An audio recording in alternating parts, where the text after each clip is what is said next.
Hi friends, welcome to Deepika reviews. ఈ video మీకు నచ్చినట్లయితే వీడియోని లైక్ చేసి షేర్ చేసి సబ్స్క్రైబ్ చేసుకోవడం మర్చిపోకండి. బసవరాజు ఒక ఇంట్లో వెయిట్ చేస్తూ ఉంటాడు. అప్పుడే ఒక ఆవిడ నడుచుకుంటూ వస్తూ ఉంటుంది. బసవరాజు కంగారు పడుతూ లేచి నుంచొని నమస్తే లాయర్ గారు అని చెప్తూ ఉంటాడు. నమస్కారం బసవరాజు గారు, కూర్చోండి అని లాయర్ చెప్తూ ఉంటుంది. పర్వాలేదు లాయర్ గారు అని బసవరాజు చెప్తూ ఉంటాడు. పర్వాలేదు, కూర్చోండి. ఏదైనా పని మీద వచ్చారా బసవరాజు గారు అని లాయర్ అడుగుతూ ఉంటుంది.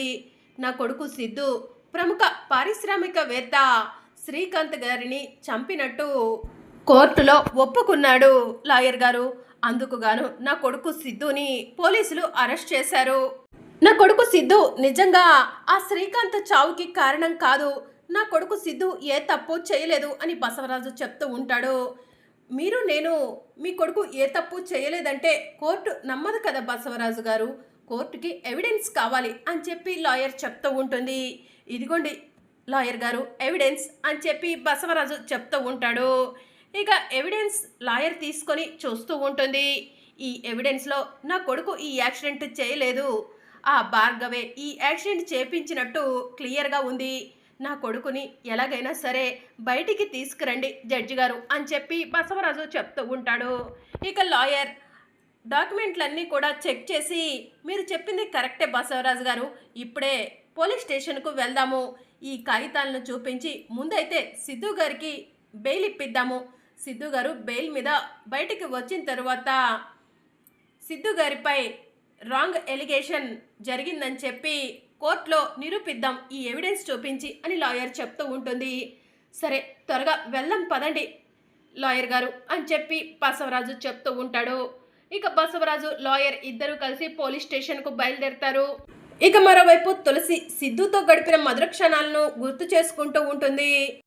కుటుంబంలో అందరూ సంతోషంగా ఉండాలంటే నేను ఈ ఇంట్లో ఉండకూడదని మావయ్య చెప్పారు. ఆయన నిర్దోషిగా బయటికి రావటం కోసం, అత్తయ్య ప్రాణాలు నిలబెట్టడం కోసం నేను మావయ్య చెప్పినట్టుగా అగ్రిమెంట్ మీద సంతకం పెట్టాను. అగ్రిమెంట్ మీద సంతకం పెట్టి ఆయనకు దూరం అవుతానని మావయ్యకు మాట ఇచ్చాను. ఆయనకు దూరం అవ్వటం అంత ఈజీయా? ఆయనకు దూరమై నేను బ్రతకగలనా అని తులసి ఆలోచిస్తూ ఉంటుంది. దేవుడా, ఎందుకయ్యా చిన్నప్పటి నుంచి నాకు ఏదో ఒక సమస్యను ఇస్తూనే ఉన్నావు? నేనేం తప్పు చేశాను, ఏం పాపం చేశాను అని తులసి ఏడుస్తూ ఉంటుంది. ఇక మరోవైపు లాయర్ బసవరాజు ఇద్దరు కలిసి పోలీస్ స్టేషన్కు వెళ్తారు. ఏంటి బసవరాజు గారు, లాయర్ గారిని తీసుకొచ్చారు అని ఎస్ఐ అడుగుతూ ఉంటాడు. ఎస్ఐ గారు, సిద్ధు నిర్దోషి అని నిరూపించే ఎవిడెన్స్ తీసుకొచ్చాను. ఈ ఎవిడెన్స్ చెక్ చేయండి. అలాగే సిద్ధుని బెయిల్ మీద బయటికి తీసుకెళ్ళటానికి కావలసిన బెయిల్ పేపర్స్ కూడా తీసుకొచ్చాను చూడండి అని లాయర్ ఎస్ఐకి కాగితాలు ఇస్తూ ఉంటుంది. బెయిల్ పేపర్స్ చెక్ చేసిన ఎస్ఐ సిద్ధు బాబుని బయటికి తీసుకురండి అని కానిస్టేబుల్లకు చెప్తారు. ఇక కానిస్టేబుల్స్ సెల్ ఓపెన్ చేసి సిద్ధుని బయటికి తీసుకొస్తారు. సార్, ఇక్కడ సంతకం పెట్టండి అని ఎస్ఐ అంటాడు. ఇక సిద్ధు సంతకం పెట్టగానే బసవరాజు సిద్ధుని హగ్ చేసుకొని, ఒరే సిద్ధు, ఆ శ్రీకాంత్ చావుకి నువ్వు కారణం కాదురా, ఆ సూపర్ నిక్క భర్త భార్గవ్ ఉన్నాడే, ఆస్తి కోసం కావాలని ఆ శ్రీకాంత్ని వాళ్ళ అమ్మగారిని చంపేశాడ్రా అని బసవరాజు చెప్తూ ఉంటాడు. నానా, ఏం మాట్లాడుతున్నారు మీరు? ఆ రోజు యాక్సిడెంట్ చేసింది నేనే కదా అని సిద్ధు అంటాడు. నువ్వు యాక్సిడెంట్ చేయటం కంటే ముందే ఆ శ్రీకాంత్ వెళ్తున్న కారుని వెనుక నుంచి ఒక టిప్పర్ వచ్చి గుద్దిందిరా. కంట్రోల్ చేసుకోలేక ఆ శ్రీకాంత్ కారు వచ్చి మన కార్ని డాష్ ఇచ్చింది. మన కారు ఆ శ్రీకాంత్ కారుకి డాష్ ఇవ్వటం వల్లే ఆ శ్రీకాంత్ చనిపోయాడని నువ్వు అనుకుంటున్నావు, కానీ అది అబద్ధం రా. వెనుక నుంచి టిప్పర్తో ఆ భార్గవే ఒక డ్రైవర్కి సుపారీ ఇచ్చి యాక్సిడెంట్ చేపించాడు.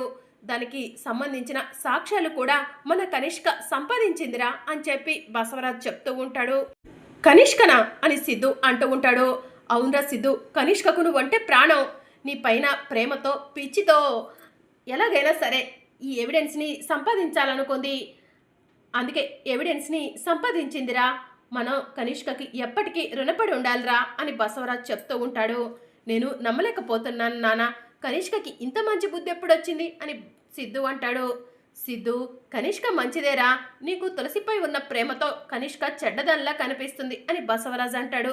సరే పదండి నాన్న, ఇంటి దగ్గర అందరూ మన కోసం ఎదురు చూస్తూ ఉంటారు అని చెప్పి సిద్ధు అంటాడు. ఇక బసవరాజు సిద్ధుని తీసుకొని చాలా సంతోషంగా ఇంటికి వస్తాడు.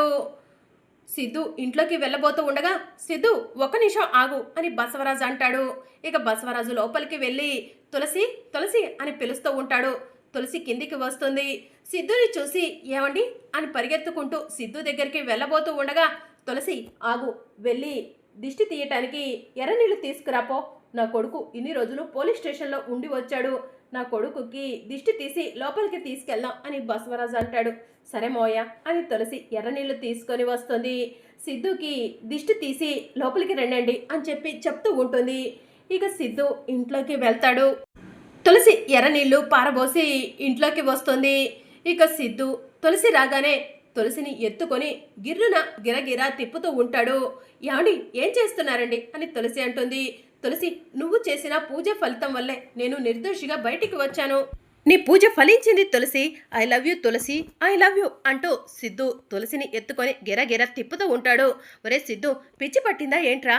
ఆ తులసికి ఐ లవ్ యూ చెప్తున్నావు, అది చాలదన్నట్టు దాని పూజ వల్ల నువ్వు నిర్దోషిగా బయటికి వచ్చా అంటావేంట్రా? పాపం కనిష్క ఎంతో కష్టపడి ఈ ఎవిడెన్స్ తీసుకురాబట్టే కదరా నువ్వు బయటికి వచ్చింది అని బసవరాజు అంటాడు. మీరు కనిష్క ఇదంతా చేసిందని అంటున్నారే కానీ నాకైతే ఆ నమ్మకం లేదు నానా అని చెప్పి సిద్ధు అంటాడు. నిజంరా సిద్ధు, నేను చెప్పేది నువ్వు నిర్దోషి అని నిరూపించే ఎవిడెన్స్ని కనిష్కనే తీసుకొచ్చింది. మనం కనిష్క వాళ్ళ ఇంటికి పర్సనల్గా వెళ్ళి కనిష్కకు థ్యాంక్స్ చెప్పొద్దాం అని చెప్పి బసవరాజు అంటాడు. సరేలేండి నాన్న అని చెప్పి సిద్ధు అంటాడు. ఏ తులసి, ఇంకా ఏంటి చూస్తున్నావు? వెళ్ళి నా కొడుక్కి ఇష్టమైన వంటలన్నీ చెయ్యి అని బసవరాజు అంటాడు. సరే మోయ అని తులసి అక్కడి నుంచి వెళ్ళబోతూ ఉండగా, తులసి ఒక్క నిమిషం, మన ఇద్దరం మాట్లాడుకొని చాలా రోజులైంది, నీతో నేను మాట్లాడాలి, రా తులసి అని సిద్ధు తులసి చెయ్యి పట్టుకొని లాక్కొని వెళ్తూ ఉంటాడు. ఒరే బస్వా, ఏం జరుగుతుందిరా? ఆ తులసి సిద్ధు జీవితంలో నుంచి వెళ్ళిపోతానని మనకు అగ్రిమెంట్ మీద సైన్ చేసింది కదరా, ఇప్పుడేమో ఆ తులసి సిద్ధు వెనుక వెళ్తుంది అని నీలంబరి అడుగుతూ ఉంటుంది. తులసికి మరొకసారి మనం విషయం గుర్తు చేయాలేమోనమ్మా అని బసవరాజు అంటాడు. ఒరే బసవ, వీలైనంత తొందరగా ఆ తులసిని ఇంట్లో నుంచి బయటకు పంపించరా, అప్పుడే నేను మనశ్శాంతిగా ఉండగలుగుతాను అని నీలంబరి చెప్తూ ఉంటుంది. సరే అమ్మా అని చెప్పి బసవరాజు చెప్తూ ఉంటాడు. తులసి, నాన్న మాటల్ని పట్టించుకోకు, నీ పూజా ఫలితం వల్లే నేను నిర్దోషిగా బయటికి వచ్చాను తులసి, అది నేను నమ్ముతున్నాను అని చెప్పి సిద్ధు చెప్తూ ఉంటాడు. నేను తప్పు చేశానని కోర్టులో ఒప్పుకున్నా కూడా నేను ఏ తప్పు చేసి ఉండనని నువ్వు నమ్మావు, అది నాకు చాలు తులసి, నీ నమ్మకమే నిజమైంది తులసి, నీలాంటి భార్య నాకు దొరకటం నా అదృష్టంగా భావిస్తున్నాను తులసి అని సిద్ధు చెప్తూ ఉంటాడు. ఇక తులసి ఏం మాట్లాడకుండా ఏడుస్తూ ఉంటుంది. ఏంటి తులసి, ఎందుకు బాధగా ఉన్నావు, ఎందుకు ఏడుస్తున్నావు? నేను నిర్దోషిగా బయటికి వచ్చినందుకు నీకు సంతోషంగా లేదా అని సిద్ధు అంటూ ఉంటాడు. ఏ భర్త అయినా నిర్దోషిగా బయటికి వస్తే భార్యకు సంతోషంగా లేకుండా ఎలా ఉంటుందండి అని తులసి అంటుంది. మరి ఎందుకు ఏడుస్తున్నావు అని సిద్ధు అంటాడు. ఏం లేదులేనండి అని తులసి కంట వెంట తడిని తుడుచుకొని కిందకు వెళ్ళబోతూ ఉండగా బసవరాజు ఎదురు వచ్చి, అగ్రిమెంట్ మీద సంతకం పెట్టావు, ఆ సంతకం గురించి మర్చిపోయినట్టున్నావు, నా కొడుకు వచ్చినప్పటి నుంచి తోక పట్టుకొని తిరుగుతున్నావు, ఏం తులసి, అగ్రిమెంట్లో సంతకం చేసిన విషయం మర్చిపోయావా అని బసవరాజు అంటాడు. ఏది మర్చిపోలేదు మోయ్య, త్వరలోనే ఆయన జీవితంలో నుంచి శాశ్వతంగా వెళ్ళిపోతాను, మీకు ఇచ్చిన మాటను నిలబెట్టుకుంటాను అని తులసి చెప్తూ ఉంటుంది. చూస్తాను అంటూ బసవరాజు అక్కడి నుంచి వెళ్ళిపోతాడు. ఇక మరోవైపు పోలీసులు సూపర్ణకి ఇంటికి వెళ్తారు. మేడం మేడం అని పిలుస్తూ ఉంటే సూపర్ణిక భార్గవ్ బయటికి వస్తారు. ఏంటి ఎస్ఐ గారు ఇలా వచ్చారు అని చెప్పి సూపర్ణిక అడుగుతూ ఉంటుంది. మీ హస్బెండ్ భార్గవ్ గారిని అరెస్ట్ చేయడానికి వచ్చాము అని ఎస్ఐ చెప్తూ ఉంటాడు. నా హస్బెండ్ ఏం తప్పు చేశాడు, ఎందుకు అరెస్ట్ చేస్తారు అని సూపర్ణిక అడుగుతూ ఉంటుంది. మీ అన్నయ్య శ్రీకాంత్ గారి మరణానికి, మీ అమ్మగారు వసుంధరాదేవి గారి మరణానికి కారణం మీ భర్త భార్గవ్ అని ఎస్ఐ చెప్తూ ఉంటాడు. ఆ మాట వినగానే భార్గవ్ షాక్ అవుతాడు. వీళ్ళకు నిజం ఎలా తెలిసిపోయింది అని భార్గవ్ ఆలోచిస్తూ ఉంటాడు. నా భర్త మా అన్నయ్యను మా అమ్మను చంపేశాడంటారా? ఎందుకు ఎస్ఐ గారు, ఆ బసవరాజు ఇచ్చిన డబ్బుకి కక్కుర్తి పడి ఇదంతా చేస్తున్నారా అని సూపర్ణిక అడుగుతూ ఉంటుంది. మేడం, మాటలు జాగ్రత్తగా రానివ్వండి, ఎవరు ఇచ్చే డబ్బుకి కక్కుర్తి పడాల్సిన అవసరం లేదు, మా ఉద్యోగం మేము చేసుకుంటున్నాము, ఎవరో ఇచ్చే డబ్బుకి కక్కుర్తి పడాల్సిన పని లేదు, మీ భర్త మీ అమ్మగారిని మీ అన్నయ్యను చంపాడు అనడానికి ఎవిడెన్స్ దొరికింది, ఇదిగోండి ఎవిడెన్స్ అని చెప్పి ఎస్ఐ సూపర్నికకు ఎవిడెన్స్ని చూపిస్తూ ఉంటాడు. ఎవిడెన్స్ తీసుకొని సూపర్నిక చూసి షాక్ అవుతుంది. ఎవిడెన్స్ని కింద పడేసి భార్గవ్ షర్టు పట్టుకొని, దుర్మార్గుడా, మా అమ్మను మా అన్నయ్యను చంపావా, ఎందుకు చేసావు ఇదంతా అని చెప్పి నిలదీస్తూ ఉంటుంది. మేడం, మీ వెనక ఉన్న ఆస్తి కోసం మీ భర్త భార్గవ్ గారు ఇదంతా చేశారంట అని ఎస్ఐ చెప్తూ ఉంటాడు. వీడికి శిక్ష పడాల్సిందే, వీడిని వదిలిపెట్టొద్దు ఎస్ఐ గారు, తీసుకెళ్ళండి అని సూపర్నిక చెప్తూ ఉంటుంది. ఇక పోలీసులు భార్గవ్ని అరెస్ట్ చేసి తీసుకెళ్తూ ఉంటారు. అమాయకురాలైన తులసియే ఇదంతా చేసిందని నేను ఇన్ని రోజులుగా తులసిని అనుమానించాను. తులసి నిర్దోషి, ఏ తప్పు చేయలేదు. కళ్ళ ముందు ఉన్న అసలైన నేరస్తుణ్ణి వదిలిపెట్టి అమాయకురాలైన తులసిని శిక్షించాలని చూశాను.